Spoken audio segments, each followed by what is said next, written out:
Hallelujah, good morning. सुबह हो चुकी है। आइए दोबारा प्रभु के वचनों पर मनन करें। छोटी प्रार्थना। महापवित्र परमेश्वर, प्रभु एक और नया दिन दिखाया, आपका धन्यवाद। कितनी शीघ्रता से दिन निकलते जा रहे हैं प्रभु। हर रोज आपके अनुग्रह में, आपकी आशीषों के साथ लगातार बढ़ते चले जाने में हमारी मदद करें। यीशु के नाम से प्रार्थना मांगते हैं, आमीन। कैसे हैं आप लोग? क्या बीती रात आप अच्छी नींद सोए या फिर आधी अधूरी नींद ही ले पाए, सपने देखते रहे? प्रभु का वचन हमें बताता है, जो उन पर आश्रित होते हैं उन्हें वे शांति देते हैं। यदि हम पूरी तरह प्रभु पर आश्रित हो जाएं तो अच्छी नींद सोएंगे, आनंद से उठने पाएंगे। इसके बजाय जो परेशानियां हैं उनके विषय सोचकर यदि हम सोने का प्रयास करें, उन्हीं के विषय रात भर सोचते रहें, तो सुबह भी तो ऐसी ही होगी ना। दाऊद के जीवन में ऐसे कई सारे अनुभव थे। देखिएगा एक बार, भजन संहिता 13। हे परमेश्वर, आप कब तक, क्या सदैव आप मुझे भूले रहेंगे? आप कब तक मुझसे अपना मुख छिपाए रखेंगे? मैं कब तक अपने मन ही मन में युक्तियां करता रहूं? यह मन की जो चिंताएं हैं, जब तक यह खत्म नहीं होती हम सोचते ही रहते हैं, है कि नहीं? प्रभु और कितने दिन मुझे रुलाएंगे? प्रभु और कब तक आप मेरी प्रार्थना नहीं सुनेंगे? मुझे और कब तक इंतजार करना होगा? प्रभु, आपसे जवाब पाने के लिए मुझे कितना और इंतजार करना होगा? मुझे शांति आपसे कब मिलेगी? और कब तक मुझे प्रार्थना करना होगा? कहते हुए आज भी हम में से कई सारे लोग सवाल करते हैं। वास्तव में प्रभु हमारी हर एक प्रार्थनाओं का जवाब तुरंत नहीं देते।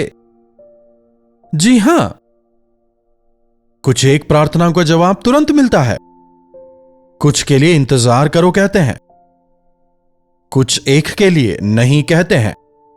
यकीनन हर एक प्रार्थना का जवाब मिलता है। हमसे गलती कहां होती है? प्रभु ने कब कहां जवाब दिया हमें समझ नहीं आता। जो हमने मांगा प्रभु ने दे दिया तो सब ठीक है, लेकिन अगर वे इंतजार करने को कहते हैं तो हमसे नहीं हो पाता। लेकिन अगर लंबे समय के बाद भी जवाब ना मिले तो कहते हैं कि प्रभु ने जवाब नहीं दिया। लेकिन हम यह नहीं समझ पाते कि वो हमारे लिए जरूरी नहीं है, वो हमारे लिए अच्छा नहीं था, इसीलिए प्रभु ने हमें नहीं दिया। कई बार जब हमें इंतजार करना होता है, उन विषयों में हम जल्दबाजी कर बैठते हैं। बिना सहनशीलता के हम परमेश्वर की सहायता नहीं पा सकते। किसी एक चीज की मन में इच्छा उठी, हमने प्रभु से मांगा, वो तुरंत हो जाना चाहिए। हमने प्रभु से कहा और प्रभु को तुरंत करना होगा, ऐसा सोचना अज्ञानता है। जी हां, विपत्ति के समय पुकारें, कल नहीं, वे तुरंत आपको छुड़ाएंगे, क्योंकि आप विपत्ति में हैं। अगर वे देर करेंगे तो खत्म। लेकिन कुछ एक चीजों को वो आपके समय के अनुसार नहीं, उनके समय के अनुसार करते हैं। कुछ एक चीजों को वे होने देते हैं क्योंकि वे हमारे लिए भलाई का कारण बनेंगे। उनसे हमारे विश्वास में बढ़ोतरी होगी, हम अधिक सहनशील बनेंगे। हमने क्या दृढ़ता से प्रभु पर विश्वास किया या नहीं, इसे परखने के लिए प्रभु से होने देते हैं। हे परमेश्वर, कब तक, क्या आप सदैव मुझे भूले रहेंगे? भूलना, यह भूलने की बीमारी हमारी है। प्रभु नहीं भूलते। मैं ना तुझे छोड़ूंगा ना भुलाऊंगा। हमारे परमेश्वर कभी नहीं बदलते। हमें अच्छी तरह जानने वाले प्रभु, हम ही उन्हें भूल जाते हैं। जब जीवन में अधिक परेशानी आती है, प्रभु ने हमें भुला दिया सोचते हैं। यहां चेन्नई के एक इंजीनियरिंग कॉलेज में एक लड़का पढ़ाई करता था। उसका एक मित्र था जो कि विश्वासी था। एक दिन एक मीटिंग हो रही थी और इस लड़के को उसका मित्र जो है उस मीटिंग में आने के लिए कहता है तुम डरे डरे रहते हो। हमेशा घबराए रहते हो? क्यों नहीं एक बार मीटिंग में आते और प्रभु के वचन को सुनते? प्रभु जरूर बात करेंगे। तो ये जो लड़का है ये कहता है, नहीं मैं नहीं आऊंगा, परमेश्वर ने मुझे छोड़ दिया है, इतनी सारी परेशानियां हैं, पढ़ाई में ध्यान नहीं लगता, तकलीफ है। ठीक है, कम से कम एक बार तो मीटिंग में आ ही सकते हो ना। बहुत कहने के बाद अंततः यह लड़का मानता है। ये मीटिंग में थोड़ा लेट पहुंचते हैं। कदम रखते ही स्टेज से परमेश्वर के सेवक बात कर रहे हैं, क्या तुम्हें लगता है परमेश्वर ने तुम्हें छोड़ दिया है? जैसे ही उस लड़के ने कदम रखा, परमेश्वर अपने सेवक द्वारा उसी बात को उजागर करवाते हैं। क्या प्रभु ने तुम्हें छोड़ दिया लगता है?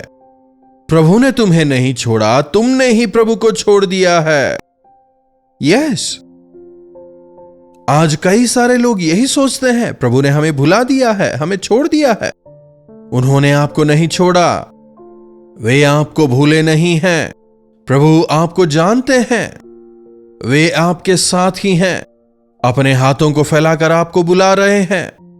आप ही ने प्रभु को छोड़कर अपने स्वयं का मार्ग ले लिया है।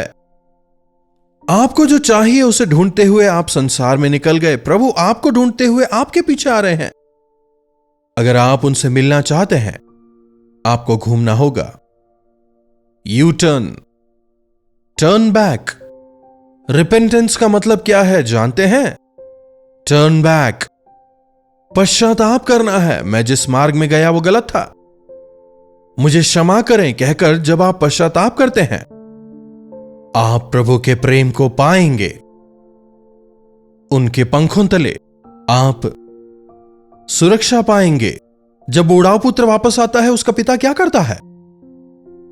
पिता को भूलकर वो चला जाता है। जब तक पैसा था सब ठीक था, लेकिन जब पैसे खत्म हो जाते हैं, जब सब खत्म हो जाता है, खाने के लिए जब भोजन भी नहीं था, पिता की याद आती है। लेकिन पिता पुत्र को भूले ही नहीं थे। मेरा बेटा दोबारा आएगा, इंतजार कर रहा था। दूर से ही देखकर पिता बेटे को पहचान लेता है, दौड़कर जाकर उसे गले लगाकर घर लाता है। उसी प्रकार हमारे प्रभु भी हमारा इंतजार कर रहे हैं, हमें बदला देने के लिए, हमें अपनाने के लिए, स्वीकार करने के लिए, हमें क्षमा करने के लिए। हमारे यीशु मसीह आंख लगाए हमारे इंतजार कर रहे हैं। हम ही प्रभु को छोड़ इस संसार में चले गए, संसार के मजे के लिए। हमने प्रभु को छोड़ दिया, फिर प्रभु पर इल्जाम लगाते हैं, प्रभु हमें भूल गए हैं। हमारे प्रभु हमें कभी नहीं भूलते। हमें बचाने के लिए उन्होंने अपने प्राण तक दे दिए। हे प्रभु, और कब तक, और कब तक प्रभु? यूसुफ जब एक गुलाम की तरह बेचा गया, प्रभु मैं आपके लिए जीना चाहता था, आपने मुझे दर्शन दिए। आपने कहा था मेरे सारे भाई आकर मेरे सामने झुकेंगे, मेरे मां बाप मेरे पास आएंगे, आपने कहा है। और कब तक प्रभु मुझे यहां अकेला रहना होगा? कब तक इस देश में मैं अकेला रहूंगा? कहते हुए वो रोता नहीं, लेकिन विश्वास करता है प्रभु के वायदे पूरे होंगे, विश्वास करता है। 13 साल का उसे इंतजार करना पड़ा। 13 साल के गुजर जाने के बाद, तमाम परीक्षाओं के बाद, देश के उत्तम स्थान में वो पहुंचता है। दाऊद का शमूएल को भेजकर उसका अभिषेक किया जाता है।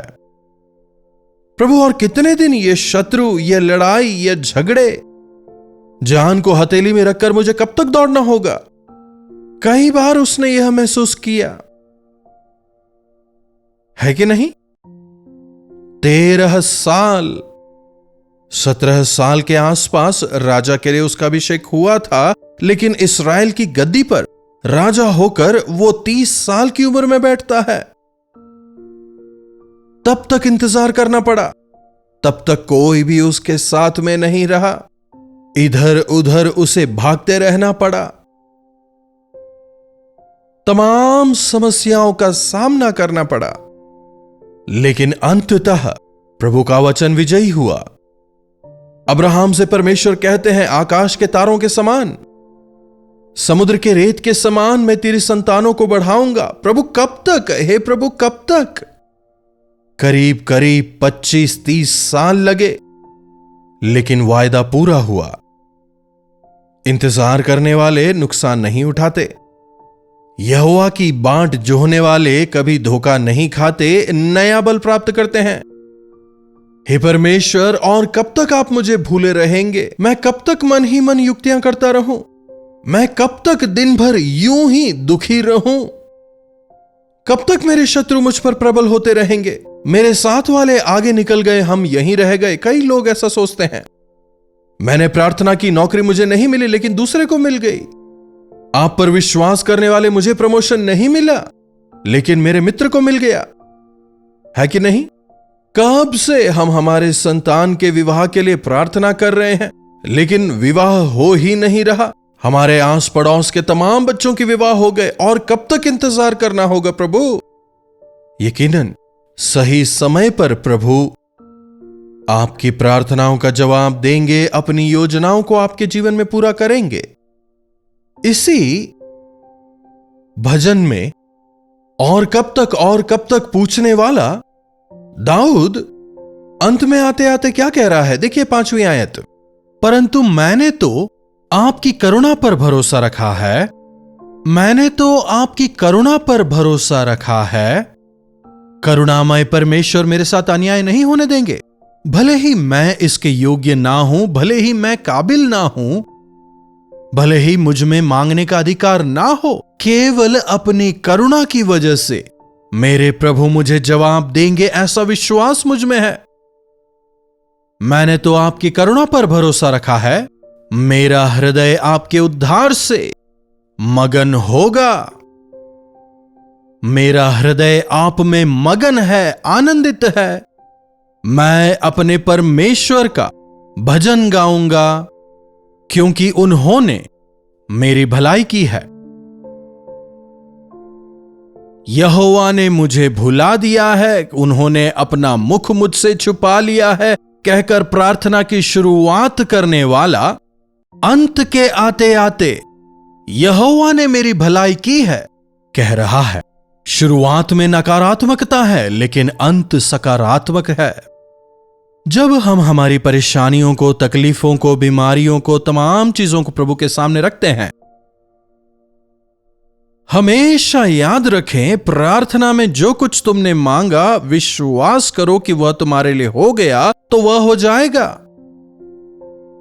बिना विश्वास के मांगने वालों के लिए कुछ भी नहीं होगा। जी हां, अगर आपके जीवनों में परेशानियां हैं, रुकावटें हैं, अवरोध हैं, प्रभु से आप उसे कहें। अपनी परिस्थिति को प्रभु को सुनाएं। अपनी बातों को आप उनके सामने रखें। अपने दर्द को, बोझ को प्रभु के सामने रखें, और जो प्रभु के सामने रखा वह पूरा होगा, विश्वास करें। लेकिन प्रभु मेरी नहीं, आप ही की इच्छा पूरी हो जाए, ऐसी प्रार्थना के साथ खत्म करें। चमत्कार अवश्य देखेंगे। मेरे कष्टों से प्रभु ने मुझे छुड़ाया है, वे मुझे जय देंगे, वे ना मुझे छोड़ेंगे ना त्यागेंगे। ऐसे विश्वास के साथ प्रभु से कहें, प्रभु आपका धन्यवाद, मेरी प्रार्थनाओं को सुनने के लिए धन्यवाद। कहते हुए यदि आप प्रभु की स्तुति कर सकें, अद्भुत रीति से आप शांति पाएंगे। मैंने तो आपकी करुणा पर भरोसा रखा है। मैंने प्रभु आपकी करुणा पर भरोसा रखा है। मेरा हृदय आपके उद्धार से मगन होगा। मैं परमेश्वर के नाम का भजन गाऊंगा, क्योंकि उन्होंने मेरी भलाई की है। आमीन। प्रार्थना। महापवित्र पिता परमेश्वर, प्रभु कई बार हम हमारे जीवनों में सवाल कर बैठते हैं, प्रभु क्या आपने हमें भुला दिया है? प्रभु क्यों आपने हमें छोड़ दिया है? प्रभु क्यों हमसे दूर हो गए हैं? प्रभु क्यों आपने मुख छुपा लिया है? कई बार हम अपने जीवनों में ऐसा सवाल करते हैं, लेकिन प्रभु आप नहीं, हम ही आपसे दूर चले गए हैं। हमने ही सवाल खड़ा किया है। प्रभु हमारी इस मूर्खता को आप क्षमा करें और हमारी मदद करें कि हम आपके और करीब आएं। हमसे प्रेम करने वाले प्रभु निरंतर हमारे साथ रहते हैं। हमारी प्रार्थनाओं का जवाब देंगे, इस विश्वास के साथ आगे बढ़ने में हमारी मदद करें। प्रार्थना यीशु के नाम से मांगते हैं, आमीन।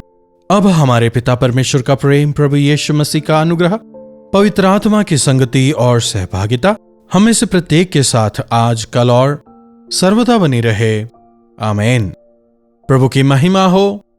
विश्वास करें, प्रभु देंगे। आपके साथ मिलकर आपके लिए, आपके छुटकारे के लिए हम भी प्रार्थना करना चाहेंगे। आपके प्रेज रिपोर्ट्स को भी भेजें। आप हमसे 9884907779 पर व्हाट्सएप, वॉइस मैसेज या टेक्स्ट के जरिए संपर्क कर सकते हैं। प्रभु जरूर प्रार्थनाओं का उत्तर देंगे। इन्हीं वचनों के साथ आज मैं आपसे विदा लेता हूं। प्रभु आप सबों को आशीष दें। कोलकाता और कोलकाता के आसपास के दर्शकों के लिए खुशखबरी। डॉक्टर जयपॉल कोलकाता आ रहे हैं। तारीख है 20 अक्टूबर शाम 5 बजे। जगह है Assembly of Christ Church, Riverside Road, Barrackpore, West Bengal. और अक्टूबर 21 दोपहर 2 बजे Bible Society of India, Jawaharlal Nehru Road, Dharmatala. अधिक जानकारी के लिए संपर्क कीजिए 8939527527 या 9884907779 पर। तो डॉक्टर जयपॉल से मिलने का ये मौका बिल्कुल न चूकें। शरणम ईसा मसीह शरणम। कलवरी दर्शन, ये है प्रेम के दर्शन, यीशु प्रेम के दर्शन। कलवरी दर्शन,